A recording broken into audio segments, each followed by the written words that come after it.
देखिए बच्चों 2025 set number JY, ठीक है, इसको हल करते हैं।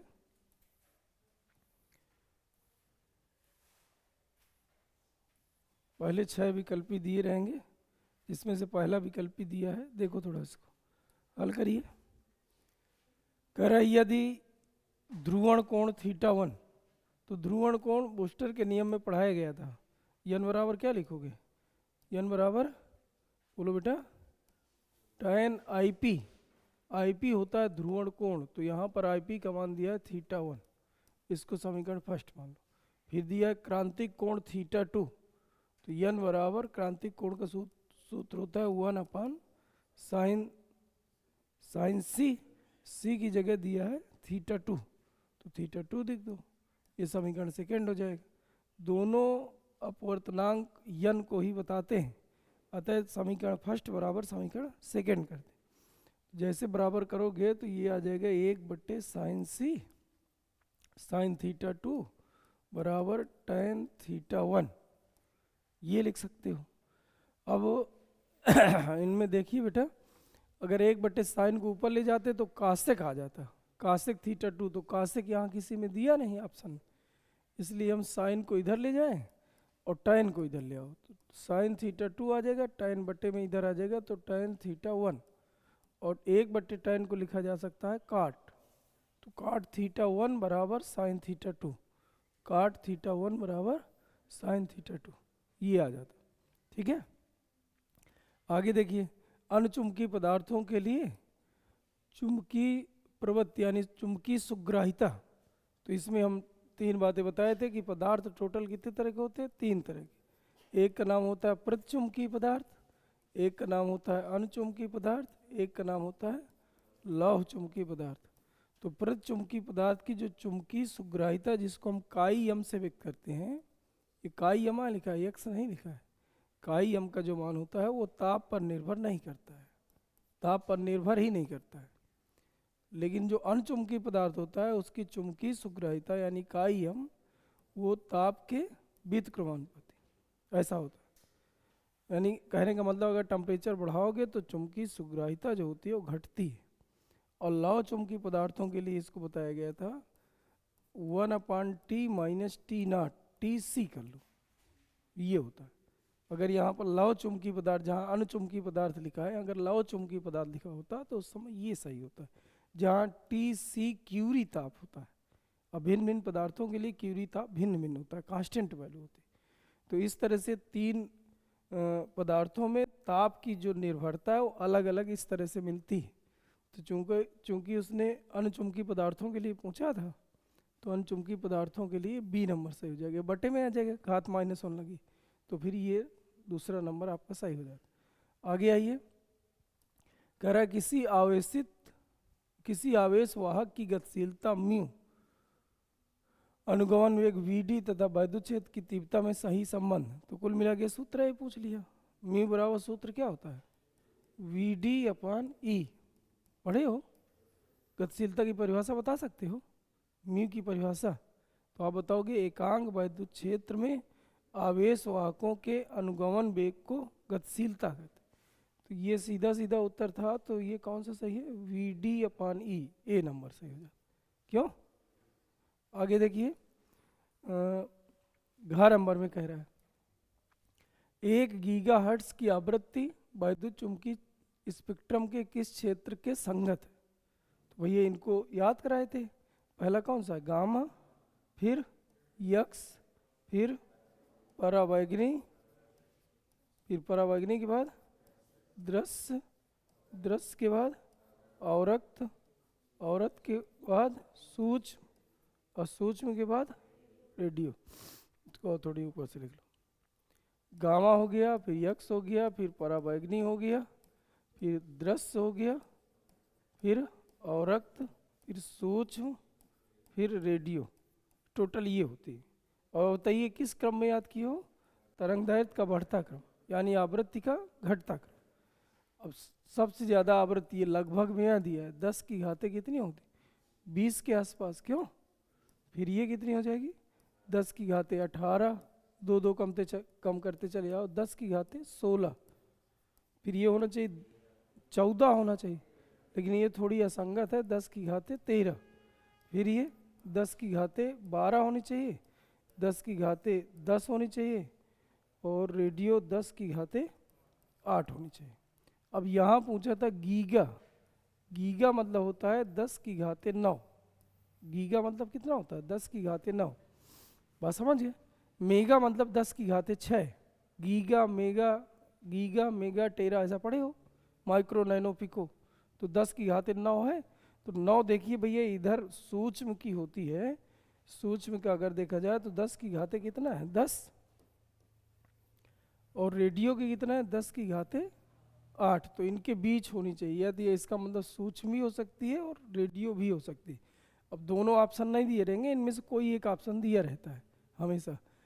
परावैगनी किरणें, परावैगनी किरणों को तो हो नहीं सकता, परावैगनी किरणों का 10 की घाते 16 होता, ये हो नहीं सकता। रेडियो, रेडियो देखिए रेडियो का 10 की घाते 8 के आसपास होता है, एग्जैक्ट वैल्यू नहीं है, लगभग में। याद करने के लिए ऐसा तुम्हें एक ट्रिक आ बताया, क्योंकि ये घात तुम्हें याद हो जाएगी, और घात याद करने में दिमाग भी नहीं लगाना, दो दो घटाते चले आना है, और ये दृश्य वाले का त्यारा याद कर लेना, इसलिए दिमाग में बैठा भी रहेगा। तो अब देखिए यही आपका रेडियो ही होना चाहिए, क्योंकि रेडियो या तो सूक्ष्म में से कोई एक है, तो सूक्ष्म का ऑप्शन ही नहीं दिया है, तो फिर रेडियो ही सही है। बात समझ में आ गया? आगे देखिए, अच्छा कह रहा है किसी प्रत्यावर्ती धारा परिपथ के विभवांतर तथा धारा, विभवांतर का समीकरण ये दिया है और धारा का समीकरण ये दिया है। अब कह रहा है इस धारा में थोड़ी सी एक बात और देख लिया करो, ये मिली में भी अक्सर दिया रहता है, तो मात्रक सहित देख लिया करो, मिली एम्पियर भी दिया है, और प्रदर्शित किया गया व्यय शक्ति पूछा, तो शक्ति का सूत्र होता है P बराबर VRMS into IRMS into cos phi, ऐसा पढ़े हो। और अगर ये वर्ग माध्य मूल मान ना दिया हो तो सूत्र वो कहता है VRMS बराबर V नॉट बटे अंडर रूल 2, इसी तरह हो जाएगा I नॉट बटे under root 2 into cos phi. cos phi हुआ करता है विभवांतर और धारा के बीच कलांतर।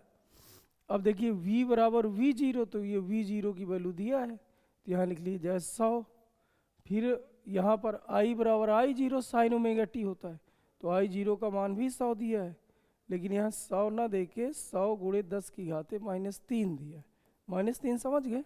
ये इधर जो मिली लिखा है, और ये बटे में अंडर रूल 2 दोनों गुणा हो गया तो 2 बन गए, इंटू cos फाई और लिख दो, तो cos फाई इनके बीच कलांतर होता है, तो ये 100t लिखा है और ये 100t प्लस π/3, तो इसका मतलब π/3 का कलांतर है, π/3 ये लिख लो। अब देखिए भैया 1 2 3 0 घात काट दीजिए, तो बचेगा 10, 10 में 2 का भाग चला जाएगा तो 5। अब ये π/3, पाई मतलब होता है 180, पाई मतलब 180, 180 बटे 3 मतलब 3 18, यानी cos 60 लिखा है, और cos 60 का मान कितना होता है? 1/2, तो 1/2 और लगा दीजिए तो 5/2 आ जाएगा, तो 2.5 वाट आ जाएगा, तो 2.5 वाट इसका उत्तर होना चाहिए, बी नंबर में दिया है। ठीक है, ये बात समझ आ गई? आगे आइए, एक विकल्पी अभी और दिया है, कह रहा हाइड्रोजन स्पेक्ट्रम में R त्रिज्या की कक्षा में इलेक्ट्रॉनों की गतिज ऊर्जा होती है। तो देखिए गतिज ऊर्जा कभी ऋणात्मक नहीं होती, तो पहली बात तो यहाँ माइनस लगा है, यहाँ माइनस लगा है, तो ये तो दोनों कट गए। अब या तो ये सही है पहला या तो चौथा। अब देखिए भैया गतिज ऊर्जा का सूत्र क्या होता है? गतिज ऊर्जा K बराबर ½ mv², ऐसा पढ़े हो। अब mv² और निकालो। अब देखिए इधर ये मान लीजिए नाभिक हो गया, नाभिक के परितः R त्रिज्या, ये कहा ना R त्रिज्या की कक्षा में इलेक्ट्रॉन, तो इलेक्ट्रॉन ये हो गया। अब मान लीजिए v वेग से घूम रहा है, वही vi इधर रखा गया, तो यहाँ पर जब घूमेगा तो एक अभिकेंद्र बल की आवश्यकता होती है। अभिकेंद्र बल का सूत्र पढ़े हो, यह बराबर mv² बटे r बराबर, ये अभिकेंद्र बल कहाँ से मिलेगा? वैद्युत बल से। तो वैद्युत बल का सूत्र पढ़े हो, क्या सूत्र होता है वैद्युत बल? 1/4 पाई एप्सिलॉन नॉट और Q1, तो Q1 मतलब नाभिक का आवेश, तो Jd लिख लो। Jd चूंकि नाभिक कौन सा नाभिक है? हाइड्रोजन, तो हाइड्रोजन का परमाणु क्रमांक कितना होता है? 1, तो यहाँ 1 ई लिख सकते हो। और गुणा Q1 Q2, तो Q2 कितना हो जाएगा? E, और बटे आर स्क्वायर। पढ़े हो ये सूत्र, पढ़े हो के Q1 Q2 बटे आर स्क्वायर। तो एक आर से आर काट दो, ये आ जाएगा यम वी स्क्वायर बराबर 1/4 पाई एप्सिलॉन नॉट और ई स्क्वायर बटे आर। ये वैल्यू उठा के यहाँ रख दी जाए, तो 1/2 उसी तरह लिखा है, और यम वी स्क्वायर की वैल्यू आप इधर से निकाल ली हो, तो आ जाएगा 1/4 पाई एप्सिलॉन नॉट और कितना हो जाएगा? ई स्क्वायर बटा आर, ये आ जाएगा। अब ये आपका उत्तर है। तो देखिए ये इस 2 को इसने उठा के या इसके साथ लगा दिया तो 2r बन गया। भाई इसमें r है, इसमें 2r है, बस इतना का अंतर है। तो ये वाला ऑप्शन आपका सही हो जाएगा। बात समझ गए? 1/4 पाई एप्सिलॉन नॉट ये लिखा है, ई स्क्वायर ये 2 इधर लगा दिया तो 2r हो गया। ये आपका उत्तर हो जाएगा। आगे देखिए, आगे भैया आगे क्या कह रहा है कि पूर्ण आंतरिक परावर्तन के 2 अनुप्रयोग लिखिए। बताएगा कोई? पूर्ण आंतरिक परावर्तन के 2 अनुप्रयोग। पहला, प्रकाशिक तंतु बनाने में, याद है किसी को? प्रकाशिक तंतु बनाने में। दूसरा बताए, दूसरा मछली द्वारा प्रेक्षित विष भी पूर्णांतिक परावर्तन का एक उदाहरण लिखाए थे, और हीरे का चमकना भी पूर्णांतिक परावर्तन का एक उदाहरण है, और ठंडे प्रदेशों की मरीचिका भी एक पूर्णांतिक परावर्तन का उदाहरण है। तो आप इसमें हीरे का चमकना, हीरा क्या होता है ना, एक कठोर धातु है, उसको जब हम 24-24 अंश के में काटते हैं, जैसे ऐसे मान लीजिए इसको घिस घिस के ऐसे 24-24 अंश के पर इसको मोड़ा जाता है, तो ऐसी कंडीशन में जैसे काट देते हैं, इसका अपवर्तनांक सबसे ज़्यादा होता है 2.4 के आसपास, तो चमकने लगता है, यानी इसमें पूर्णांतिक परावर्तन की क्रिया होने लगती है। जो प्रकाश अंदर जाएगा तो उसी पथ में वापस लौट के आएगा, तो हमें क्या है कि उसी माध्यम में वापस लौट के आएगा तो हमें चमकेगा। तो हीरे का चमकना भी पूर्णांतिक परावर्तन का एक उदाहरण है। ठीक है, आगे लिखो भैया। आगे अर्धचालकों में डोपिंग का क्या अर्थ है? ये पिछले साल यही सेट जो है इधर पे बटा हुआ था, 2025 का जो चित्रकूट के अंदर बटा था यही सेट था। डोपिंग का क्या मतलब है, इधर थोड़ी समझिए। डोपिंग क्या होता है कि अर्धचालक में जब 3 अथवा 5 संयोजकता वाला, 3 संयोजकता वाला हो या 5 संयोजकता वाला अपद्रव्य मिलाते हैं, तो मिलाने की इस क्रिया को डोपिंग कहते हैं। किसी अर्धचालक में, किसी अर्धचालक में 3 अथवा 5 संयोजकता वाला अपद्रव्य मिलाया जाए तो इस क्रिया को डोपिंग कहते हैं। बन जाएगा? क्या बोलोगे? जब किसी अर्धचालक में 3 अथवा 5 संयोजकता वाला अपद्रव्य मिलाया जाता है तो इस क्रिया को डोपिंग कहते हैं। आगे देखिए भैया, आगे कह रहा है प्रकाश वैद्युत प्रभाव में निरोधी विभव का क्या अर्थ है? तो देखिए ये उत्सर्जक प्लेट होती है जिसमें प्रकाश की परावैगनी किरणें एक निश्चित आवृत्ति की तरंगें, जब प्रकाश की तरंगें इस प्लेट पर डाली जाती है तो इसके इलेक्ट्रॉन बाहर निकलते हैं। इसके सम्मुख रखी दूसरी प्लेट होती है, इस प्लेट का, दूसरी प्लेट का न्यूनतम ऋणात्मक विभव ले लो, क्योंकि यहाँ इलेक्ट्रॉन निकलेगा तो माइनस करेगा, और इसका भी विभव ऋणात्मक ले लीजिए तो माइनस माइनस एक दूसरे को प्रतिकर्षित करेंगे तो इलेक्ट्रॉन यहाँ जाना बंद कर देंगे, और जैसे बंद कर देंगे तो ये जो प्रकाश वैद्युत प्रभाव की क्रिया से प्रकाश वैद्युत धारा का प्रवाह हो रहा है तो धारा का प्रवाह रुक जाता है। तो ये रोकने की क्रिया क्या कहलाती है? निरोधी। और विभव, निरोधी विभव का मतलब वह न्यूनतम ऋणात्मक विभव, आपको ये बोलना उत्सर्जक प्लेट, प्रकाश उत्सर्जक प्लेट के सम्मुख रखी प्लेट का वह न्यूनतम ऋणात्मक विभव, जो उत्सर्जी इलेक्ट्रॉनों को, या फोटो इलेक्ट्रॉन इनका नाम पड़ जाता है, जब ये इलेक्ट्रॉन बाहर निकल आते हैं तो इनका नाम पड़ जाता है फोटो इलेक्ट्रॉनों को रोक सके, जिससे परिपथ में धारा का मान बंद हो जाए, यदि परिपथ में धारा का मान शून्य हो जाए, तो ऐसे विभव को हम निरोधी विभव कहते हैं। के इनकी जो गतिज ऊर्जा होती है के, और इसका जो विभव तो V बराबर आपने पढ़ा है W/Q, पढ़े हो? तो W बराबर कितना हो जाएगा V इंटू क्यू, या इलेक्ट्रॉनों को रोकने के लिए तो यहाँ E लिख लिया करते। अब इन दोनों को कार्य ऊर्जा प्रमेय से कार्य जो है गतिज ऊर्जा के बराबर हो जाएगा। तो K बराबर सूत्र हो जाता है E इंटू वी, K बराबर E इंटू वी, जहाँ V क्या है निरोधी विभव। तो सूत्र आपको ये लिख के आना है, K बराबर E इंटू वी। K क्या है गतिज ऊर्जा, E क्या है इलेक्ट्रॉन, उत्सर्जित इलेक्ट्रॉनों का आवेश, और यहाँ पर V क्या है निरोधी विभव। बात समझिए, ये आपको बताना है। आगे देखिए भैया, घ नंबर में पूछा, एक एक नंबर क्वेश्चन है ये। एक समान विद्युत क्षेत्र E की वैल्यू दिया है, E का वेक्टर बराबर दिया है 4I प्लस 3J, और A का वेक्टर दिया है 2J। फिर कह रहा है कि बताइए फाई का मान कितना होगा, विद्युत फ्लक्स फाई। तो फाई का सूत्र हुआ करता है E का वेक्टर डॉट A का वेक्टर।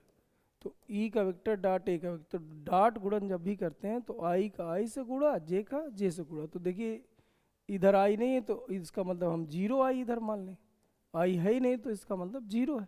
तो 0 का गुणा जब 4 से करोगे तो 0 आ जाएगा, 0I।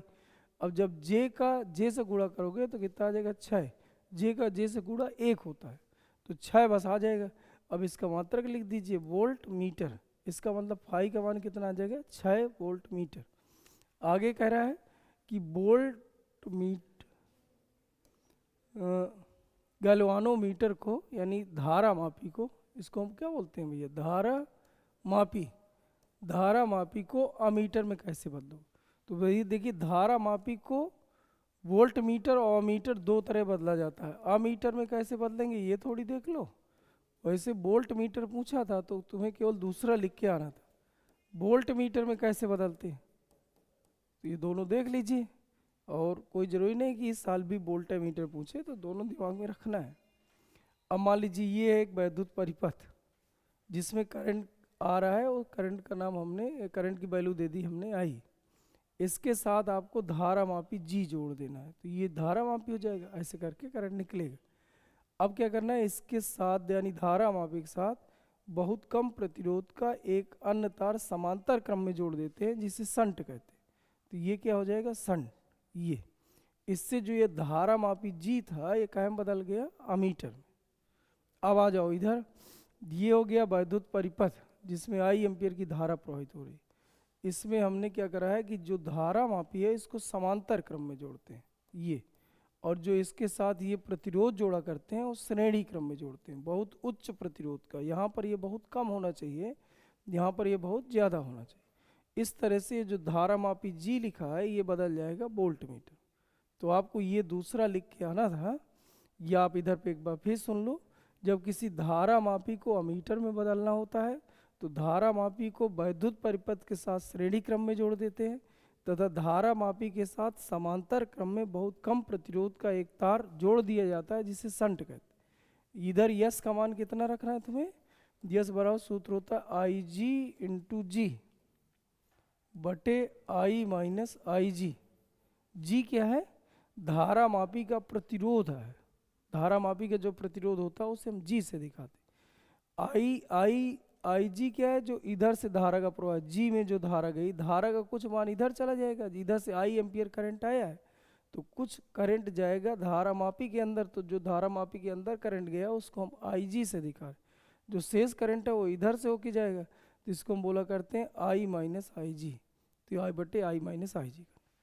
अब आ जाइए इधर, वोल्ट मीटर में कैसे बदलना है, तो आप बताओगे जब किसी धारा मापी को वोल्ट मीटर में बदलना हो तो इसे वैद्युत परिपथ के साथ समांतर क्रम में जोड़ देते हैं, तथा धारा मापी के साथ बहुत उच्च प्रतिरोध का एक तार श्रेणी क्रम में जोड़ देते हैं, जिससे धारा मापी वोल्ट मीटर में बदल जाता है।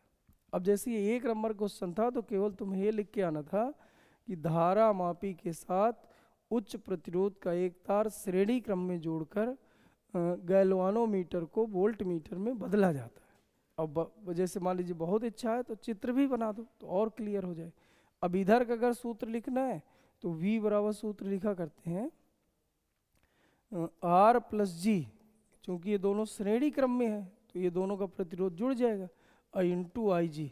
इधर से जो करंट गया है उसको हम IG बोलते हैं, और ये वोल्टेज यहाँ का है, तो यहाँ पर लगाया हुआ वोल्टेज है, तो सूत्र बन जाएगा V बराबर R प्लस जी इंटू आई जी।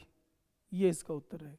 आगे आइए, आगे क्या कह रहा है, वाटहीन धारा से क्या तात्पर्य।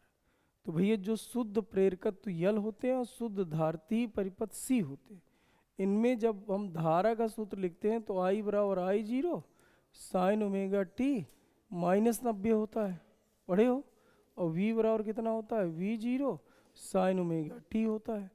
ऐसे ही जब हम सी परिपथ के लिए समीकरण लिखते हैं तो सी के लिए सूत्र आया करता है आई बराबर I zero sine omega t plus 90, ऐसा पढ़े हो। और v बराबर क्या पढ़े हो, v zero sine omega T पढ़े हो। अब इन दोनों के बीच कलांतर देखा जाए तो फाई का मान कितना आ जाएगा, 90 अंश। इनके बीच कलांतर देखा जाए तो फाई का मान कितना आ जाएगा, 90 अंश। अब अगर इन पर शक्ति का सूत्र लगाओ तो शक्ति का सूत्र हुआ करता है V R M S into I R M S into cos phi. और कास फाई का मान जैसे 90 रखोगे तो कास 90 का मान कितना हो जाएगा, जीरो। इनका मतलब इनमें औसत शक्ति क्षय का मान हमेशा कितना रहता है, जीरो। किन परिपथों में, शुद्ध प्रेरकत्व यल और शुद्ध धारती परिपथ सी, केवल दो में ऐसा होता है। ऐसे परिपथों में जो बहने वाली धारा होती है उस धारा का नाम होता है वाटहीन धारा। आपको बोलना है शुद्ध प्रेरकत्व यल व शुद्ध धारती परिपथ सी के का कलांतर 90 अंश होता है। अतः इन परिपथों की औसत शक्ति क्षय हमेशा शून्य होती है। इन परिपथों यानी यल और सी यानी शुद्ध प्रेरकीय परिपथ और शुद्ध धारती परिपथों में बहने वाली धारा को वाटहीन धारा कहते हैं। बस ये लिख के आपको आना, शुद्ध प्रेरकीय परिपथ और शुद्ध धारती परिपथों की औसत शक्ति क्षय शून्य होती है। अतः इन पर बहने वाली धारा को वाटहीन धारा कहते हैं। अतः इन पर बहने वाली धारा को वाटहीन, ये आगे आ जाए। चलिए अब आगे हम देखेंगे 3-3 नंबर क्वेश्चन। 3-3 के अभी 2-2 के आएंगे, ये 4 क्वेश्चन रखे होंगे। तो देखिए, दिए गए संधारित्रों के संयोजन में तुल्य धारिता व संचित ऊर्जा ज्ञात कीजिए। अब इधर पे देखिए बेटा, यहाँ से अगर देखा जाए तो ये भैया ए से जुड़ा है, ये वाली प्लेट जो जुड़ी है वो ए से जुड़ी है। यहाँ से चलिए तो ये वाली प्लेट भी ए से जुड़ी है, और इधर से इधर गए तो ये भी प्लेट ए से जुड़ी है। क्या ये बात समझिए। अगर दूसरी तरफ से आप आए, मान लीजिए इधर से आओगे बी की तरफ से, तो ये वाली प्लेट जो जुड़ी है वो बी से जुड़ी है। इधर से आप आइए, कोई प्रतिरोध मिल नहीं रहा, तो इसका मतलब ये वाली प्लेट कहाँ से जुड़ी है, बी से जुड़ी। और इधर देखा जाए तो ये भी प्लेट कहाँ से जुड़ी है, बी से जुड़ी। अब आप इधर एक नया चित्र बना लो, इधर ए लिख लो, इधर बी लिख लो। तो देखिए पहला वाला संधारित्र की दोनों प्लेटें ए और बी से जुड़ी है, तो ऐसा दिखा दोगे। दूसरा भी भैया ए और बी से जुड़ा है, तो ऐसा दिखा दोगे। तीसरा ए और बी से जुड़ा है, तो ऐसा दिखा दोगे। और इसके बाद यहाँ पर आप दिखाओगे 2 वोल्ट, कितना हो जाएगा, 2 वोल्ट। तो रियल में चित्र जो तुम्हें ऐसा दिख रहा है वो ऐसा नहीं, कुछ ऐसा है। ये आपका 3 दिया है, 4 दिया है, 5 दिया है। 3, 4, 5 वो भी समांतर क्रम में दिए। समांतर क्रम का सूत्र पढ़े हो, C बराबर सूत्र क्या होता है, C1 plus C2 plus C3। तो यहाँ लिखोगे 3 प्लस 4 प्लस 5, तो कितना हो जाएगा, 12 माइक्रोफैरड। तो पहला काम तुल्य धारिता निकल आई। इसके बाद इसमें संचित ऊर्जा भी पूछा है, तो ऊर्जा का सूत्र पढ़े हो। ऊर्जा का सूत्र क्या होता है, हाफ CV²। तो 1/2, C का मान आया था 12 माइक्रो और V का मान कितना दिया, 2 वोल्ट। तो 2 का स्क्वायर 4, इससे काटोगे 2 आ जाएगा, तो आ जाएगा 24 माइक्रो जूल। ये आ जाएगा 24 माइक्रो जूल और ये आ जाएगा 12 माइक्रो फैरेड। तो एक नंबर के दोनों क्वेश्चन हो जाते। आगे आइए, एक प्रोटॉन तथा एक अल्फा कण को समान विभवांतर से त्वरित किया जाता है, कणों की दी ब्रोगली तरंगदैर्घ्य का अनुपात क्या होगा। तो देखिए, दी ब्रोगली तरंगदैर्घ्य के लिए हम तुम्हें सूत्र बताए हैं, H/P, H/mv, H/√2km के, जहाँ गतिज ऊर्जा रहती है। और आखिरी सूत्र था E बराबर √2 EVm, जहाँ E आवेश होता है। इलेक्ट्रॉन के लिए आवेश रखा गया था तो यहाँ क्यू रख लो, क्यू वी एम, ईवीएम की जगह क्यू वी एम। अब इसमें भैया समान विभवांतर दिया, तो जब विभवांतर दे तो ये सूत्र लगाना है, जब गतिज ऊर्जा दे तो ये सूत्र लगाना है, जब वेग दे तो ये सूत्र लगाना है, जब संवेग दे तो ये सूत्र। और दी ब्रोगली तरंगदैर्घ्य ने टोटल जो है ये 4 सूत्र बताए थे, जिसमें से केवल अगर कभी पूछ ले दी ब्रोगली तरंगदैर्घ्य का सूत्र लिखिए तो पहला वाला लिख के आएगा। लेकिन यहाँ पर चूंकि विभवांतर दे दिया है, अतः हमें चौथे नंबर सूत्र लगाएंगे। तो हम सूत्र लगा रहे हैं λ1 बटे λ2। 1 की जगह हम प्रोटॉन लिख लें और इसकी जगह अल्फा लिख लें। तो प्रोटॉन को हम पी से दिखा दे रहे हैं, इसको अल्फा से दिखा दे रहे हैं। अब ये सूत्र आपको लिखना है तीसरे नंबर। तो H upon under rule 2QVm, ये हो जाएगा प्रोटॉन के लिए, और H upon under rule 2QVm ये हो जाएगा अल्फा कण के लिए, ये हो जाएगा प्रोटॉन के लिए। अब इन पे वैल्यू आ रख देना, उत्तर आ जाएगा। तो पहले तो एच से एच कट जाएगा, इसमें कुछ दिमाग का नहीं लगाना है। इधर पे देखिए भैया, जो कांस्टेंट है उनको काट दीजिए या वैल्यू ही रख लो, 1 बटे अंडर रूल 2 की जगह 2 रख लो, Q की जगह ये रखना है। देखिए प्रोटॉन का जो संकेत होता है हमेशा याद कर लो 1H1, अल्फा कण का 2He4 होता है। जब भी हम क्या करें इनके संकेत रखिए तो इसमें आवेश और द्रव्यमान दोनों दिखा दिया। अब ये जो इधर पे नीचे रखा है इसको आवेश बोलते हैं, और जो ये ऊपर रखा है इसको क्या बोलते हैं, भार। बात समझिए। अब यहाँ पर हमें रखना था आवेश, क्यू दिख रहा है, तो क्यू प्रोटॉन का क्यू कितना होता है, तो 1 लिख लो सीधा सीधा। अब फिर वी की जगह वी लिख लो, और फिर आ गया यम, तो यम की जगह देखिए ऊपर 1 लिखा है तो फिर से 1 लिख लो, बटा में लगाओ 1 बटे अंडर रूल, ये आ जाएगा 2Q। अब आवेश रखना है तो आवेश कितना आ जाएगा 2, फिर लिखा वी, तो वी की जगह वी ही रख लो, वी दिया नहीं, इंटू यम, तो यम इस बार कितना दे दिया है 4, तो यहाँ 4 लिख लो। अब इसका भाग है कर देना है, तो प्रोटॉन बटे लेमडा अल्फा कण बराबर, अब देखिए बाहर बाहर का गुणा अंदर 2 गुणा, तो ये ऊपर पहुँच जाएगा, 2 दूना 4 चौक 16, तो अंडर रूल 16V, और पूरे में अंडर रूल लगा लो बटे 2 1 के 2V, तो इससे कटेगा V से V कट जाएगा, तो कुल मिला के अंडर रूल 8 बटा 1 आ जाएगा, या इसी को लिख सकते हो 2 अंडर रूल 2 बटा 1। तो ये उत्तर हो जाता है। प्रोटॉन बटे अल्फा कण का जो अनुपात आएगा वो 2 अंडर रूल 2 बटा 1 आएगा। आगे देखिए भैया, घ नंबर का क्वेश्चन कह रहा है, ये क्वेश्चन देखो बेटा, कह रहा है कि ए और बी बिंदुओं के बीच तुल्य प्रतिरोध ज्ञात कीजिए। पहला कंडीशन दिया है कि जब वी ए ग्रेटर देन हो और वी बी लेस देन, यानी इधर प्लस का मान लीजिए और इधर माइनस मान लीजिए, ए का पोटेंशियल ज़्यादा है और बी का पोटेंशियल कम। ऐसी कंडीशन में जो पी एन संधि डायोड है, पी एन संधि डायोड में जो त्रिभुज जैसा दिख रहा है इसको हम पॉजिटिव मानते हैं। इधर भी लिखा भी है पी फिर एन, ये ऐसे करके। अब पॉजिटिव जुड़ जाएगा पॉजिटिव से, पॉजिटिव कैसे जुड़ा है, पॉजिटिव से, और जब पॉजिटिव पॉजिटिव से जुड़ता है तो उसको हम अग्रदिशिक कहते हैं। इसका मतलब ये डायोड अग्रदिशिक के रूप में जुड़ा है, और जब भी अग्रदिशिक के रूप में जुड़ा रहेगा तो फिर हम उसको बोलते हैं कि स्विच ऑन की स्थिति है, यानी ये करंट को जाने देगा, और ऐसी कंडीशन में ये भी प्रतिरोध एक्टिव रहेगा। तो इसका मतलब ये दोनों प्रतिरोध एक्टिव हैं।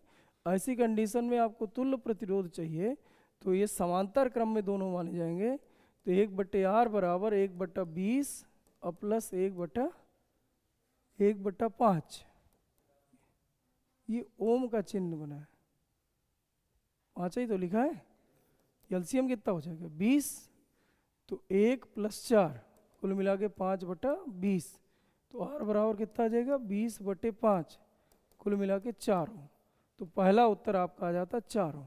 इसी का भी सेकेंड पार्ट और दिया है, इसने कहा कि जब अब भैया वी बी बड़ा है, इधर वाला पोटेंशियल, तो इसको प्लस का मान लो और इसको कैसा मानो माइनस। जैसे इसको माइनस का मानोगे तो ये देखिए पी वाला सिरा निगेटिव से जुड़ गया, और निगेटिव से जुड़ने का मतलब ये हो गया, ये जो पॉजिटिव सिरा है पी एन संधि डायोड में पी है, ये जुड़ गया निगेटिव से। निगेटिव से जुड़ने का मतलब ये पश्च दिशिक है, और जो पी एन संधि डायोड होता है वो केवल अग्र दिशिक में काम करता है, पश्च दिशिक में काम नहीं करता, यानी स्विच ऑफ की कंडीशन है। ऐसा समझिए कि यहाँ से परिपथ ब्रेक हो गया, यहाँ से ये परिपथ टूट गया, तो इसको हटा दीजिए। तो ऐसी कंडीशन में केवल आपका ये चित्र बन रहा है, ये चित्र बन रहा है, उधर से तो कट ही गया, तो अब केवल एक ही मिल रहा है। तो ऐसी कंडीशन में आप लिखोगे R बराबर 5 ओम। ये दोनों इसके उत्तर रहते, एक आता आपका 4 ओम और एक उत्तर आता 5 ओम। आगे आ जाइए घ नंबर में, कह रहा है कि बोहर के परमाणु मॉडल के आधार पर यदि किसी इलेक्ट्रॉन की यनवी कक्षा में, ये भैया नाभिक है, नाभिक के परितः यनवी कक्षा है, योग्य यनवी कक्षा की परिधि, परिधि यस, परिधि मतलब होता है 2 पाई आर, अगर इसकी त्रिज्या आर है तो परिधि का सूत्र होता है 2 पाई आर। परिधि यस तथा संगत कक्षा की द्विब्रोगली तरंगदैर्घ्य लेमडा है। द्विब्रोगली तरंगदैर्घ्य लेमडा का मतलब हुआ करता है एच अपान एम वी या एच अपान पी, अभी 4 सूत्र बताए थे उनमें से कोई एक। तो सिद्ध कीजिए, बहुत बार ये क्वेश्चन पूछा है, सिद्ध कीजिए यस बराबर एन इंटू लेमडा होगा। तो बोहर का परमाणु मॉडल लगा दिया जाए। बोहर का परमाणु मॉडल पता है, बोहर का क्वांटीकरण प्रतिबंध, क्वांटीकरण प्रतिबंध से, यानी बोहर के परमाणु मॉडल का जो पहला पॉइंट था, 3 पॉइंट अपने मॉडल में बताया था 1913 ईस्वी में, तो जो पहला पॉइंट था उसे बोला करते क्वांटीकरण प्रतिबंध। बताओ लड़कियों क्या होगा इसका क्वांटीकरण प्रतिबंध? नाभिक के परितः इलेक्ट्रॉन केवल उन्हीं कक्षाओं पर घूम सकता है जिनका, बोलो, कोणीय संवेग, पढ़े हो, जिनका कोणीय संवेग यन यच अपान 2 पाई का पूर्ण गुणज। कोणीय संवेग का सूत्र पता है? रेखीय संवेग के आघूर्ण को कोणीय संवेग कहते हैं। रेखीय संवेग का सूत्र होता है द्रव्यमान गुणे वेग, आघूर्ण मतलब आर, तो ये हो जाएगा यन एच अपान 2 पाई। अब यहाँ वैल्यू रख दीजिए, इधर पे करिए क्या, आर को इधर ले आओ या इधर ले जाओ, 2 पाई आर, यहाँ कितना लिख दें, इधर लिख दे, इधर लिख दे। ये जो 2 पाई है इसको इधर आर है ही है तो इधर ले जाओ, तो 2 पाई आर बराबर यहाँ यन एच अपान, ये जो यम वी है इसको बटे में ले आओ, तो ये हो जाएगा यम वी, और 2 पाई आर को क्या लिख सकते हो, यस, और यहाँ देखिए एच अपान यम वी लिखा है, ये एच लिखा है बटे में यम वी लिखा है, दिख गया। एच अपान यम वी को हम क्या लिख सकते हैं, एच, ये एच लिखा है बटे में यम वी लिखा है, तो एच अपान यम वी को लिखा जा सकता है लेमडा, तो ये यन उसी तरह बच गया, तो यन लेमडा आ जाएगा। यही प्रूव करना था इधर, यस बराबर यन इंटू लेमडा, बस ये आपको बताना था। आगे देखिए, यहाँ से आप चालू हो जाएंगे 3 नंबर क्वेश्चन। इधर देखिए, कह रहा है कि किसी एकल झिर्री में प्रकाश के विवर्तन के प्रयोग में संकेंद्रीय उच्चिष्ट की चौड़ाई का सूत्र प्राप्त कीजिए तथा पर्दे पर प्राप्त प्रकाश की तीव्रता विभाजन का चित्र बनाइए। तीव्रता विभाजन का था, तो देखिए भैया, आपको पहले सूत्र प्राप्त करना है, तो पहले एक स्रोत बनाइए, स्रोत का नाम दीजिए यस, यहाँ से कुछ दूर पर एक लेंस रखिए, या ऐसा समझिए कि लेंस के फोकस पर स्रोत रखा है, तो जैसे इससे प्रकाश की किरणें आगे बढ़ेंगी मुख अक्ष के समांतर हो जाएंगे, ऐसा समांतर हो जाएंगे। समांतर होने के बाद यहाँ पर आप एकल झिर्री, कोई झिर्री रख दीजिए, बहुत संकीर्ण झिर्री होनी चाहिए, इसका नाम हम दे रहे हैं ए और इसका नाम दे रहे हैं बी। अब जैसे यहाँ से प्रकाश की किरणें निकलेंगी तो एक दूसरा लेंस L2 रख दीजिए, प्रकाश की किरणें अधिकांशतः इस लेंस पर पड़ेंगी, और इसके फोकस पर दूसरा पर्दा रख दीजिए, यानी यहाँ पर एक पर्दा रख दीजिए, यहाँ इसके इस पहले लेंस L1 के फोकस पर स्रोत रख दीजिए, L2 के लेंस के फोकस पर पर्दा रख दीजिए, ये पर्दा हो गया, ये हो गया। अब जो किरणें अपने मार्ग से विचलित हुई होंगी, कुछ आंशिक रूप से प्रकाश किरणें विचलित होती हैं, मान लीजिए विचलित हुई, वो पर्दे के इधर उधर दोनों तरफ मिलेंगी भैया, कुछ इधर मिलेंगे कुछ इधर मिलेंगे, तो जिसमें से एक का विचलन हम दिखा ले रहे हैं। मान लीजिए थीटा कोण पर, यहाँ से इसको मिला दीजिए, एकल झिर्री का जो चौड़ाई होती है उसे ई से दिखाया जाता है। यहाँ से भैया थीटा कोण पर डालिए, लंब निकलेगा। ये थीटा कोण इधर दिखाना है, यहाँ लंब दिखाना है। इधर पे कोई पॉइंट देख रहे हो, मान लीजिए के रखे थे। अब आपको बताना है कि चित्र से, केवल निगमन आपका इतना ही है, चित्र से साइन थीटा बराबर सूत्र हो जाएगा लंब बटे कर्ण। तो थीटा के सामने लंब होता है, मतलब ए बी आ जाएगा। थीटा के सामने लंब आ जाएगा, थीटा के सामने मतलब ये आ जाएगा बी के, और बटे कर्ण, कर्ण होता है 90 के सामने, 90 के सामने मतलब ये वाली भुजा, यानी ए बी आ जाएगा।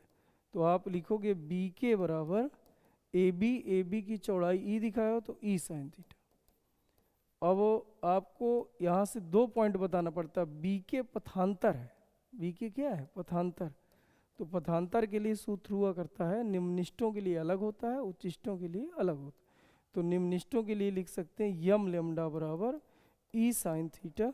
आपको इतना सा निगमन करके आना था। निगमन केवल यही 3 लाइन है, बाकी ये जो आपने चित्र बनाया है इस चित्र के बारे में पूरा समझाना। बात समझिए। इसके बाद भैया इसमें आगे कुछ का है कि प्रकाश की तीव्रता विभाजन का चित्र बनाना है। तो देखिए इधर से भी एक बार समझा दें, फिर अलग से भी समझा दे रहे। ये आपको मान लीजिए हमने दे दिया है थीटा, इधर पे देखिए मान लीजिए थीटा के साथ है, ये जो इधर पे थीटा दिखा है ना, थीटा के कई सारे मान हो सकते हैं। उन थीटा में से इधर थीटा के साथ तीव्रता का परिवर्तन, ये तीव्रता है। तो पहला निम्निष्ठ आपको यहाँ मिला था। तो ये आपका कुछ ऐसे करके ग्राफ दोनों तरफ मिलने लगता है लगातार, जिसकी तीव्रता घट रही होती। इधर भी आपका ग्राफ ऐसे ही मिल रहा है। तो इसको हम अलग से इधर बना दे रहे हैं, या आपको भी परीक्षा में अलग से बना के आना है। तो ये तीव्रता का ग्राफ आपका कुछ ऐसे मिलेगा, ये तीव्रता का ग्राफ। अब इनकी पोजीशन और दिखा देना, यहाँ दिखाना तीव्रता आई और यहाँ दिखाना थीटा ऐसा। अब जो पहला निम्निष्ठ होता है वो लेमडा पान ई पर आ जाएगा, दूसरा 2 लेमडा पानी, इधर आ जाएगा माइनस का लेमडा पानी, इधर माइनस का 2 लेमडा पानी, ऐसे करके कुछ मिलेगा। क्या ये बात समझ में आ रही है? ऐसे करके कुछ ग्राफ आपको मिलेगा।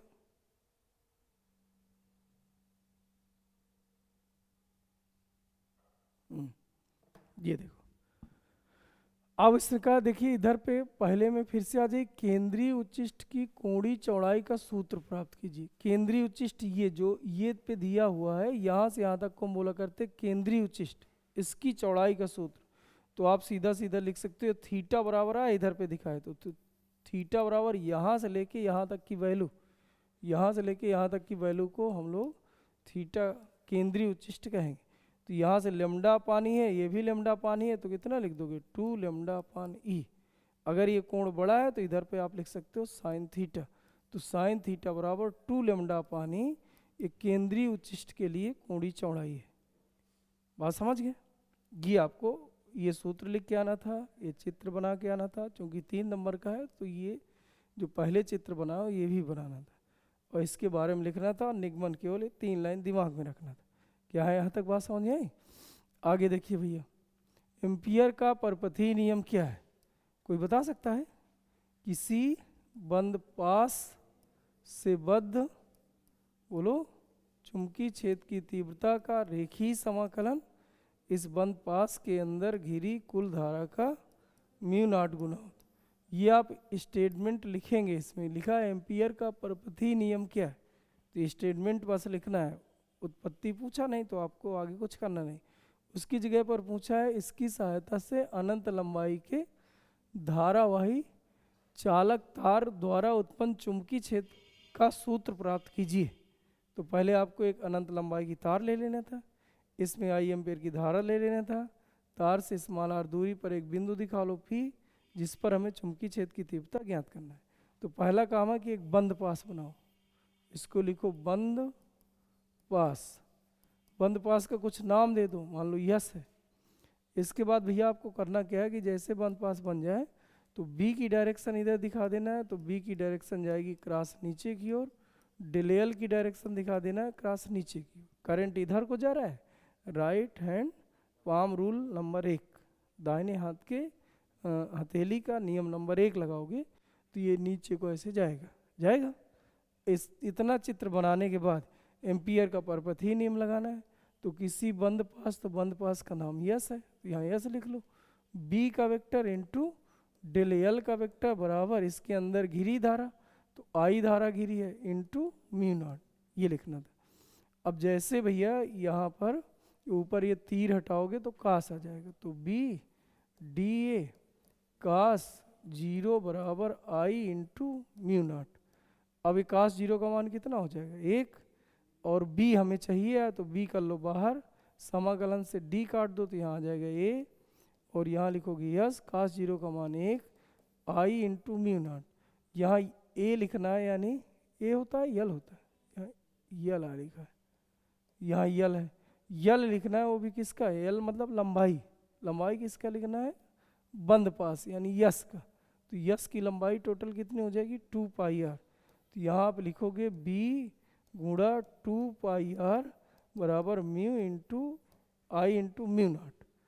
अब यहाँ से b बराबर निकाल लो तो बटे में आ जाएगा, तो 2 पाई म्यू नॉट अपान 2 पाई और आई बटे आर, टोटल ये बन रहा होगा। तो ये उत्तर है, बात समझिए। आगे देखो जो इसके बाद चित्र में, ये चित्र दिखा है, चित्र में 3 प्रत्यावर्ती धारा परिपथ दिखाए गए जिसमें समान धारा बह रही, तीनों में भैया धारा सेम, आई एम्पियर की धारा है, दूसरे में भी आई एम्पियर की धारा है, तीसरे में भी आई एम्पियर की धारा है। कारण सहित बताइए कि आरोपित प्रत्यावर्ती वोल्टेज ई, ये प्रत्यावर्ती वोल्टेज आ दिया वी की जगह, की आवृत्ति, आवृत्ति बढ़ाना है, आवृत्ति मतलब ओमेगा, ओमेगा कोणीय आवृत्ति इसको कह सकते हो, इसको बढ़ाना है। तो कह रहे बताइए प्रवाहित धारा में क्या प्रभाव पड़ेगा। तो देखिए भैया इसमें जो करंट है तो इसका प्रतिरोध होता है यक्स एल बराबर ओमेगा एल, इसमें भैया हो जाएगा यक्स सी बराबर 1/ओमेगा सी, और इसका जो प्रतिरोध होता है तो आर बराबर वी बटे आई, आर बराबर वी बटे आई। पहले तीनों का सूत्र प्रतिरोध करा के, चूंकि करंट पूछा है तो करंट डिपेंड करता है प्रतिरोध पर। जैसे हमें कैसे पता कि हम करंट का सूत्र रखें, सूत्र तो बहुत सारे हैं, तो इसने पूछा क्या है प्रवाहित धारा, और धारा डिपेंड करती है प्रतिरोध पर, प्रतिरोध कम तो धारा ज़्यादा, तो प्रतिरोध हम निकाल लें। अब देखिए यहाँ पर अगर ओमेगा बढ़ा दोगे तो भैया समानुपाती है, तो ऐसी कंडीशन में जो यक्सियल है वो भी क्या हो जाएगा बढ़ जाएगा।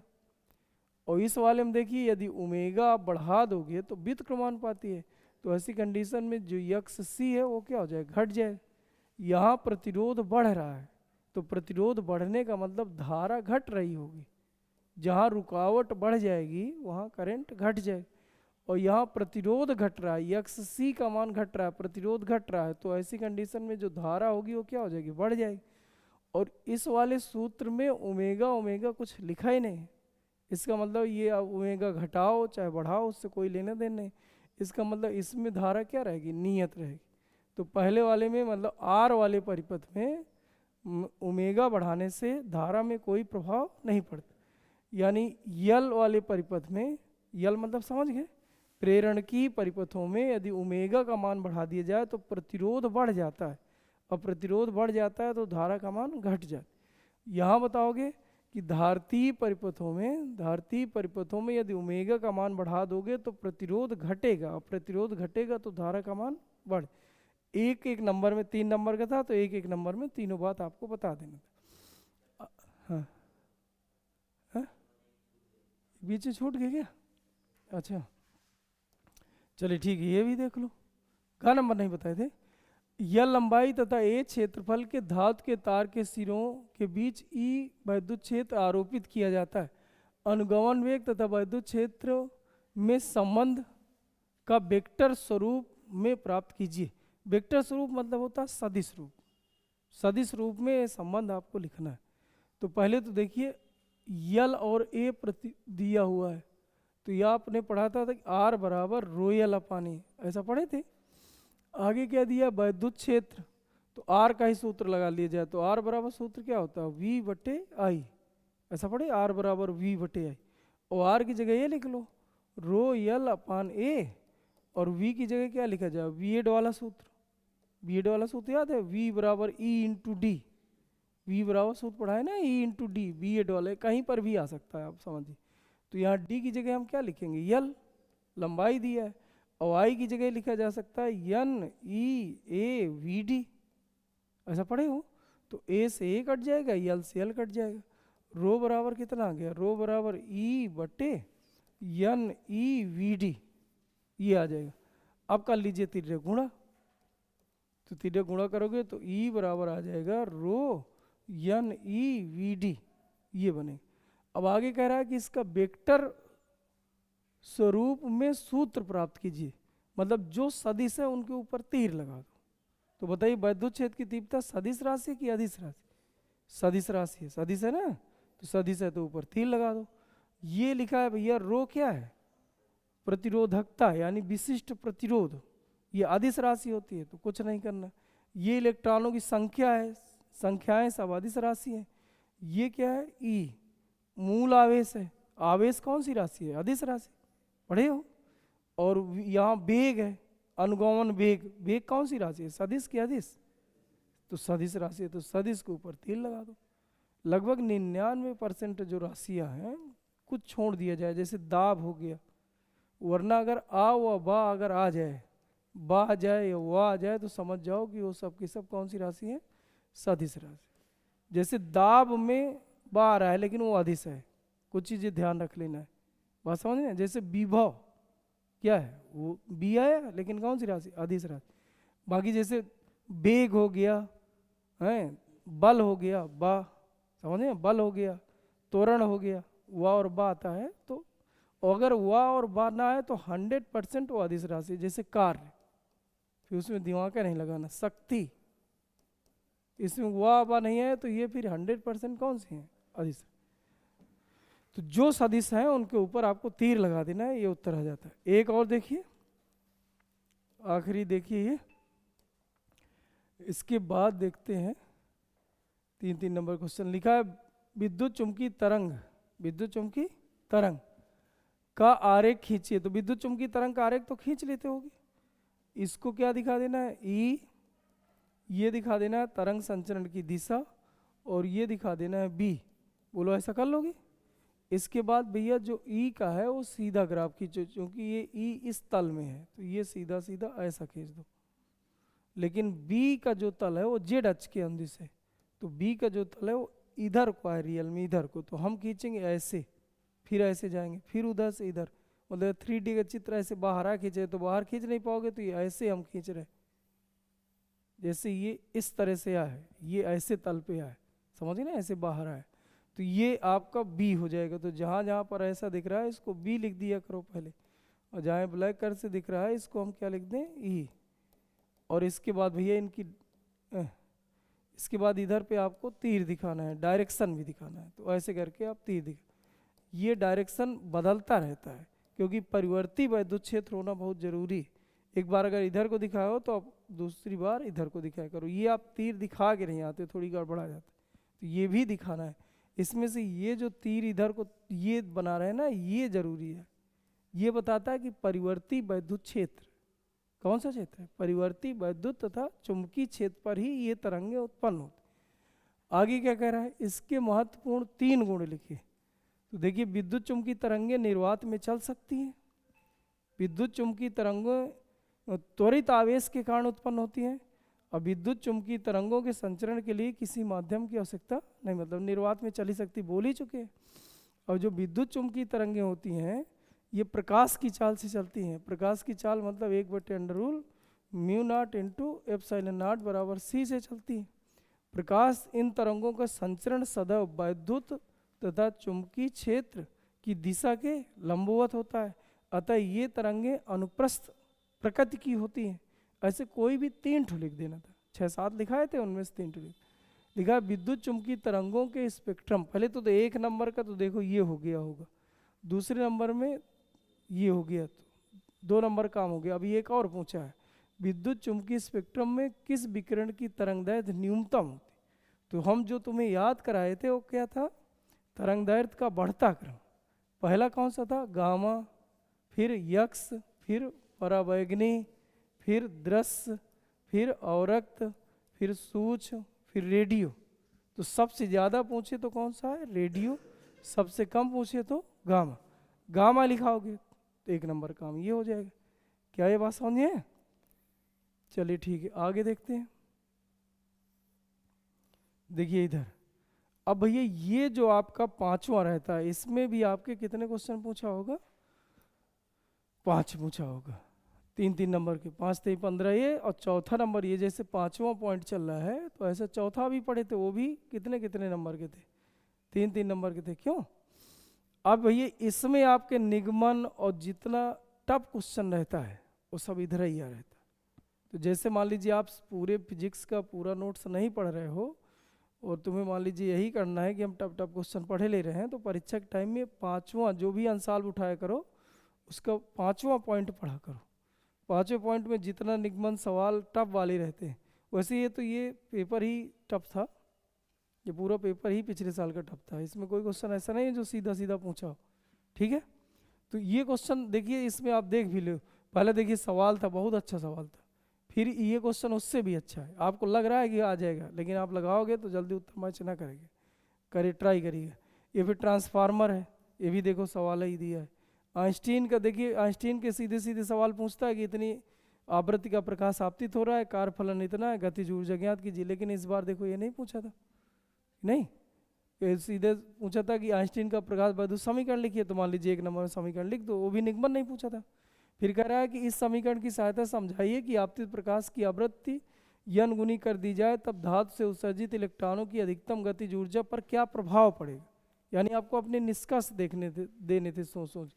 देखिए इधर पे सेल में कितनी धारा प्रवाहित होगी, तो पहले P/Q बराबर R/S लगाओगे तो R की वैल्यू निकलेगी, फिर तुल्य प्रतिरोध निकालोगे, अभी करंट निकालना तो I बराबर V/R, तो 24 वोल्ट की बैटरी दिया है और उसमें जो R निकला हो टोटल, इस बार R नहीं, टोटल तुल्य प्रतिरोध, तो करंट निकाला था। इसके बाद ये 2 लंबे सीधे समांतर चुंबकीय बल का सूत्र प्राप्त कीजिए, इसकी सहायता से 1 एम्पियर की परिभाषा दीजिए। चुंबकीय बल का सूत्र, चुंबकीय क्षेत्र की तीव्रता वाले चैप्टर में मैंने 5 निगमन तुम्हें कहा है याद करने के, 4 ठो चुंबकीय, बायो-सेवर्ट के नियम से 2 ठो, वीडियो भी बना के डाल दिया हूँ, देखे होगे, और एम्पियर के परपति नियम से 2 2 2 4 हो गया, और एक ये था।